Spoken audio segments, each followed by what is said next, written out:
2020 was... wait a second. 2020 was a hell of a year.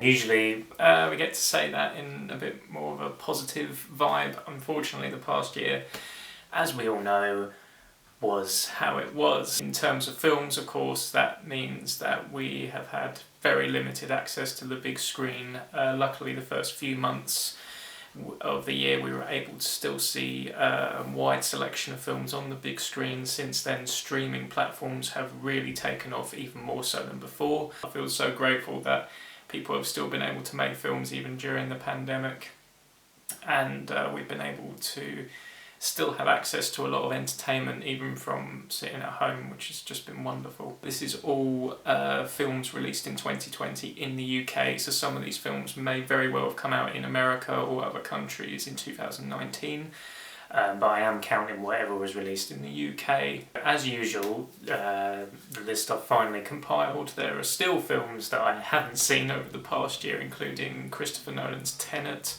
and the new Bill and Ted film. The new Bill and Ted film I really want to see, and it is right at the top of my list. Tenet, to be honest, I have heard mixed things about, so I'm not in too much of a rush to go and see that, but if you guys think differently and think it's amazing and I need to go and watch it straight away, please let me know.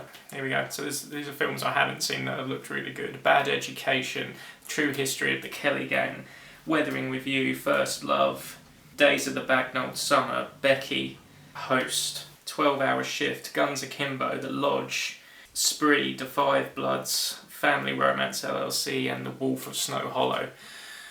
Whew. Wow. Yeah, there's a lot there that I still haven't seen that were released over the past year. If there's any of those films that I've just mentioned that you really liked and I really need to see, similarly, if there's any films, I want to hear all your top films as well. Thank you so much just for clicking on this video. It really means a lot to me. And without further ado, here are some honourable mentions. As usual, it was really hard to compile and just put 10 for the year. And these are the films that I was still really impressed by and still really enjoyed, but just didn't quite make it into the top 10. The Gentleman, Guy Ritchie's inclusion into 2020, really darkly comic and just definitely his best film since Snatch. Horse Girl, a film by Jeff Boehner and written by and starring Alison Brie. It's a really unorthodox film that's very bizarre, and I think you're either going to really buy into it or not. Personally, I thought it was really enjoyable.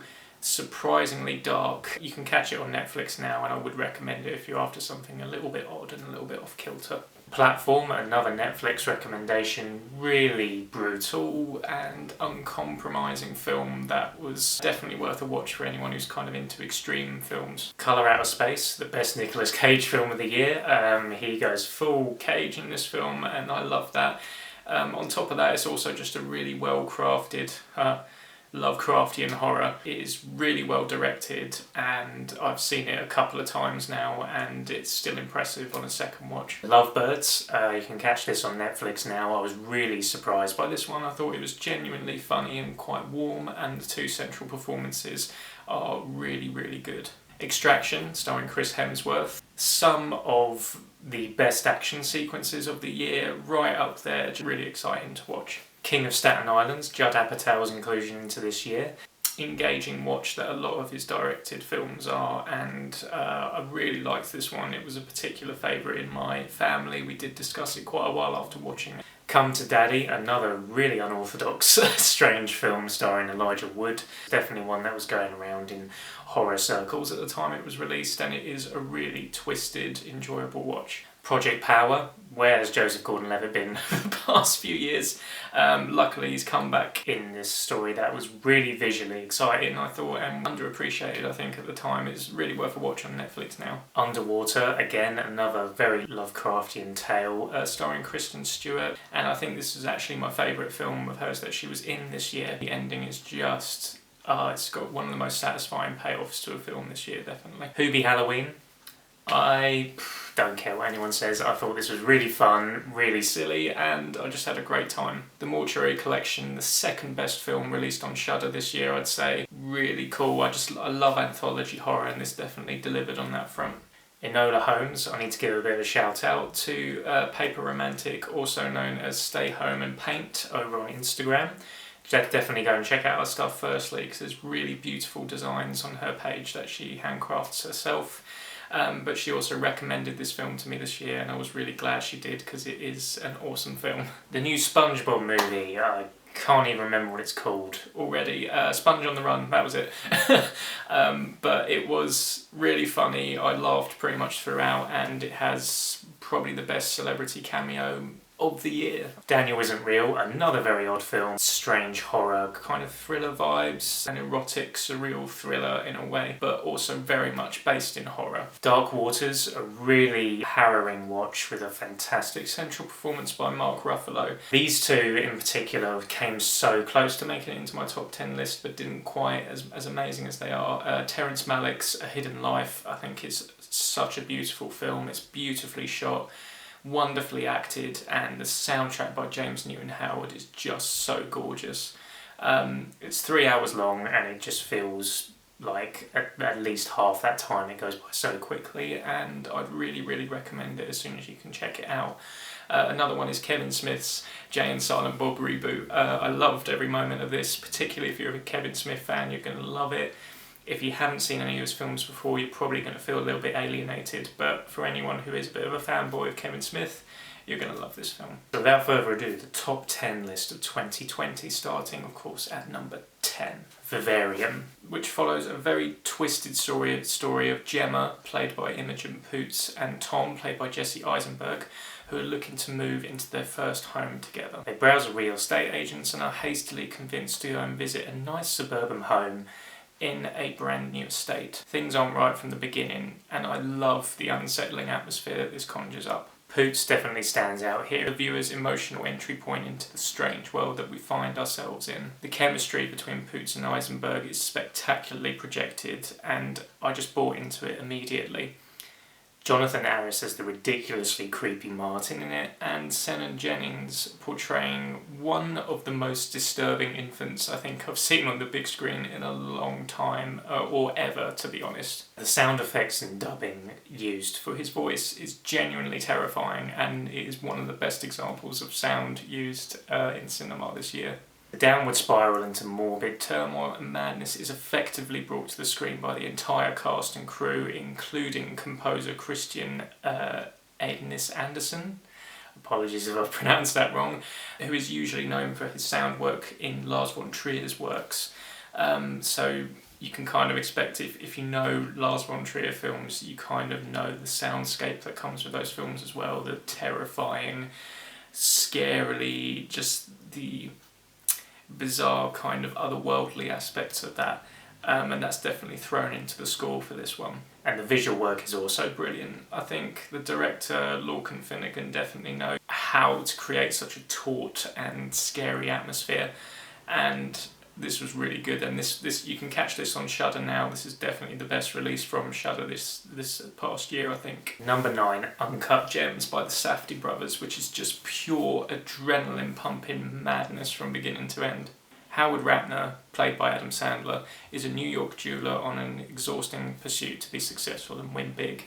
He's massively in debt, and what follows in the narrative is a gargantuan string of bad occurrences that leave his family and professional life incredibly dysfunctional. The Safdie brothers have proven a really beautiful talent in creating a whirlwind of anxiety and desperation with their characters on screen. With their debut film Good Time, which starred Robert Pattinson and Benny Safdie, one of the filmmakers actually in the lead roles. That was similarly just a really anxiety-inducing and intense watch, and with Uncut Gems, that's definitely the case as well. There's just a wonderfully hyperactive and frantic atmosphere to the whole thing. Uncut Gems is 100% worth your attention and time. Sandler's best dramatic performance yet, completely commands the screen, and I think he's just even playing a bit of a slimy character who kind of unlikable. You still buy into his story, you're still completely with him the whole way, and in a strange way you want him to be happy. It's a very odd feeling film in the sense that There's a lot of contradictions going on, but that's what makes it so engaging as well, is that it's quite undefinable at times. The soundtrack is sublime, the visuals are mesmerising, it's soul-crushing, genuinely stunning, and just a really intoxicating watch, and it is without a doubt one of the best of this year. At number 8, Parasite, directed by Bong Joon-ho. It's a massive contender in the awards season this year. A lot of people have said this is the best film of the year, and for good reason. It is a fantastic film. It's a deliciously dark comedy thriller with a really fascinating satirical look at class discrimination and the want for being successful in life. The Kim family are deep in poverty. When they cross paths with the extremely wealthy Park family, they do everything in their power to work for them and slink their way up to the gorgeous penthouse of their dreams. I loved all the performances here, particularly everyone who portrayed the Kim family.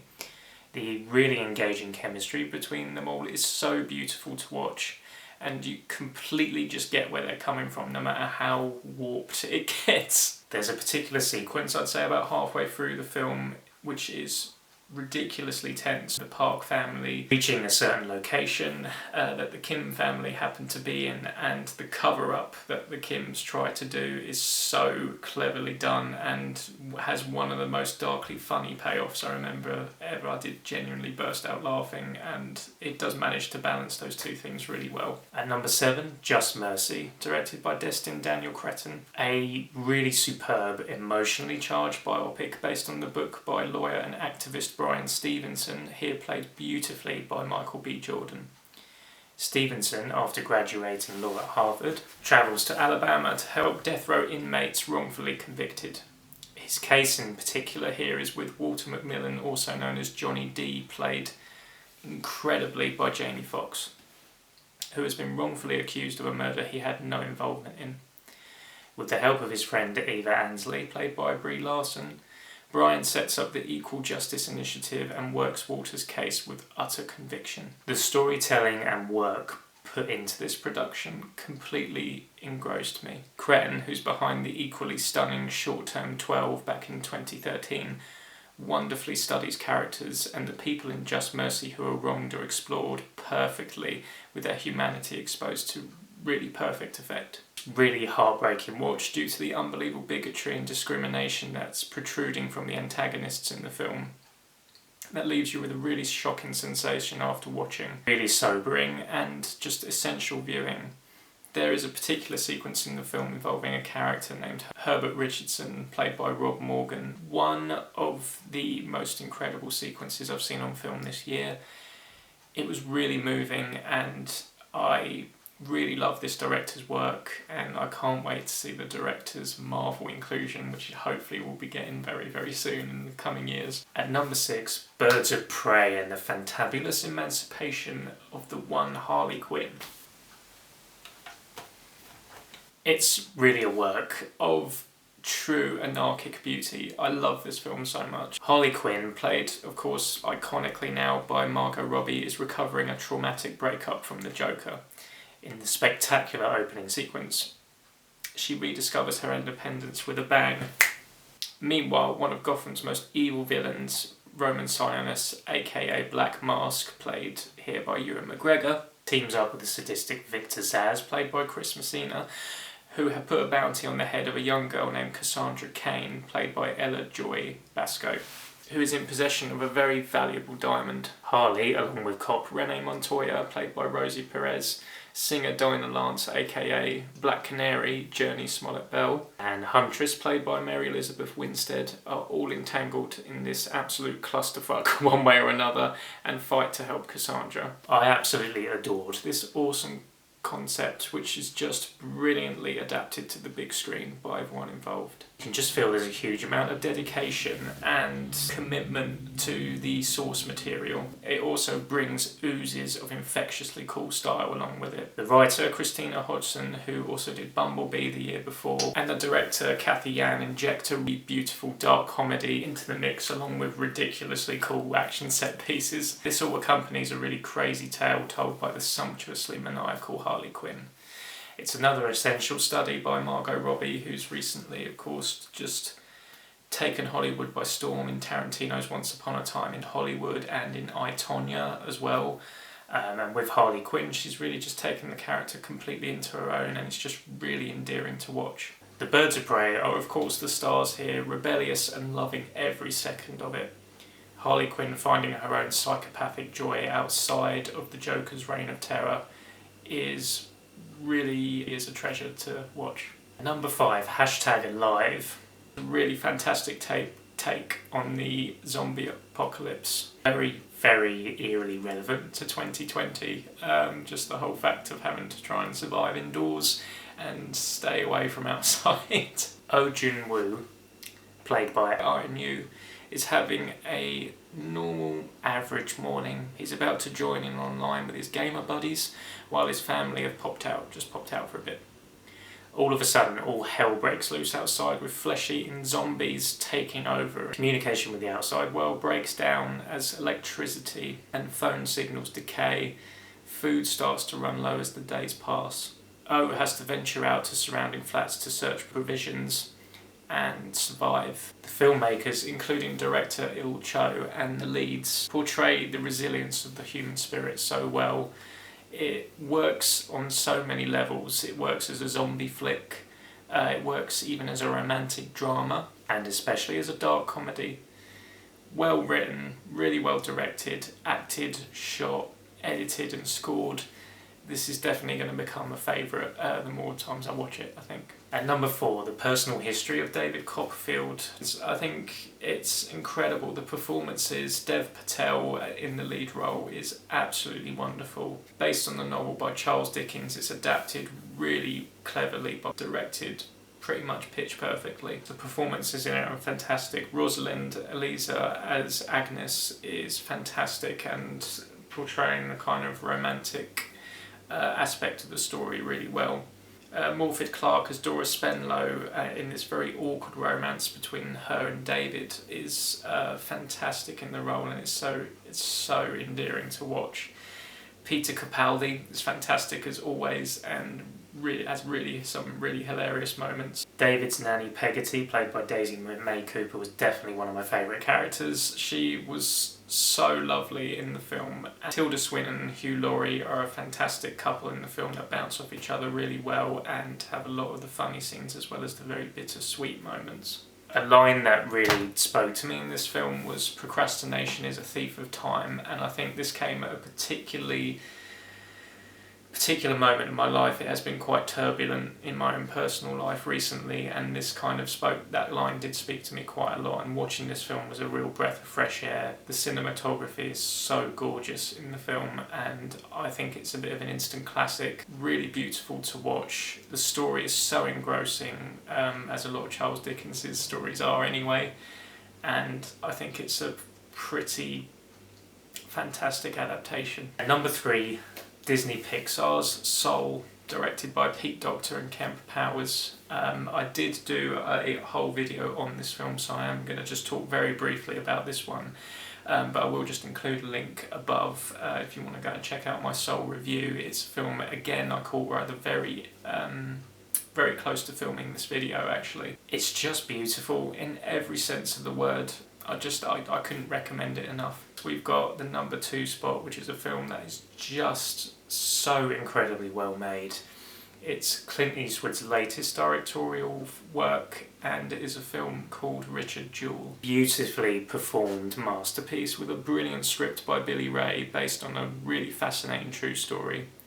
Richard Jewell, who's played here by Paul Walter Hauser, the paperman turned school guard turned security guard who has an unshakable faith in law and order. At an outdoor concert in 1996, he discovers a bomb and saves multiple lives in the process. Praised by many as a hero but falsely claimed as a suspect by the FBI and the media, he undergoes strenuous investigation, which has a massive effect on his and his mother's lives. Performances are so key to the overwhelming impact of the story, which really did take me so much by surprise, and I just had no idea of this story at all before seeing this film. Hauser is so impressive in the lead role and is one of the most sympathetic protagonists on the big screen in a very long time, I think. His mother, Bobby, played by Kathy Bates, is just absolutely beautiful in the film, and I think it is definitely my favourite performance of hers to date, which is saying something as it's Kathy Bates, but she is so incredible in the film.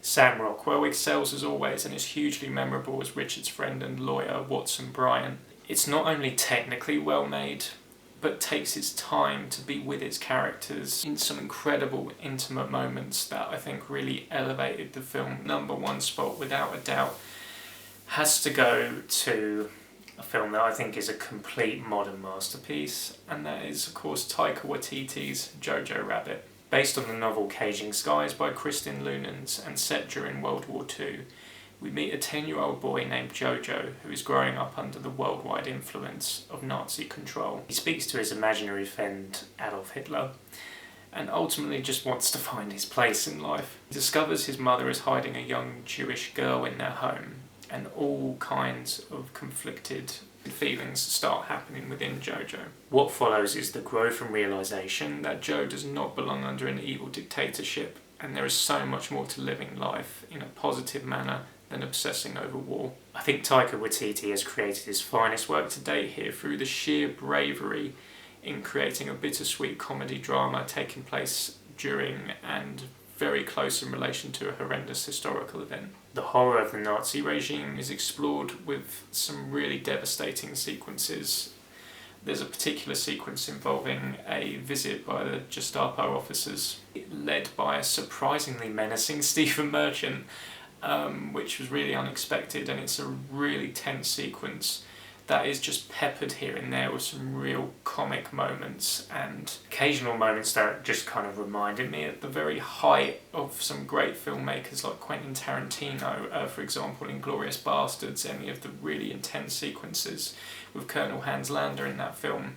This sequence very much felt very similar to the kind of intensity that filmmaker was able to project onto the screen, and Taika Waititi absolutely captures that here. Another disturbing sequence does take place at the very beginning of the third act, which is a really haunting revelation and so emotionally well judged. However, it's ultimately a film that celebrates humanity's good side in the face of segregation and nihilism.